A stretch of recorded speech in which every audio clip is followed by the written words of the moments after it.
राजधानी दिल्ली में बीजेपी के सीएम फेस को लेकर आखिरकार राष्ट्रीय अध्यक्ष जेपी नड्डा से सवाल किया गया है। एक हालिया के कार्यक्रम में जहां जेपी नड्डा ने खुलकर जवाब दिया, आखिर में उन्होंने चुप्पी तोड़ी और बीजेपी का फैसला सुना। उन्होंने कहा कि ऐसा है कि हर चुनाव में हर राजनीतिक पार्टी अपने बचाव के लिए कोई न कोई मुद्दा लेकर आती है।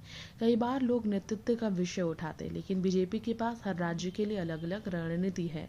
बीजेपी अध्यक्ष ने कहा कि और दावा करते हुए कि राजस्थान में भी हमारे घोड़े पर दूल्हा नहीं बना था, मध्य प्रदेश और छत्तीसगढ़ में भी हमारे घोड़े पर दूल्हा नहीं था।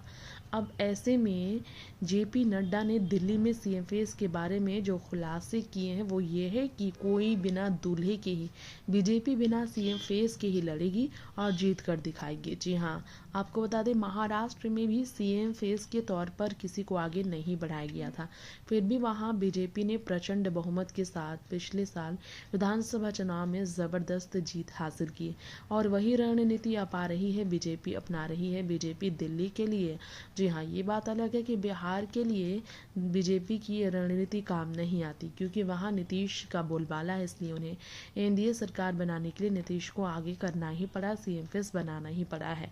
हालांकि दिल्ली के लिए ऐसा नहीं है। बीजेपी दिल्ली में चुनाव जीत के बाद ही सीएम पर घोषणा करेगी। इससे पहले सीएम फेस के तौर पर बीजेपी किसी के नाम का ऐलान नहीं करना चाहती।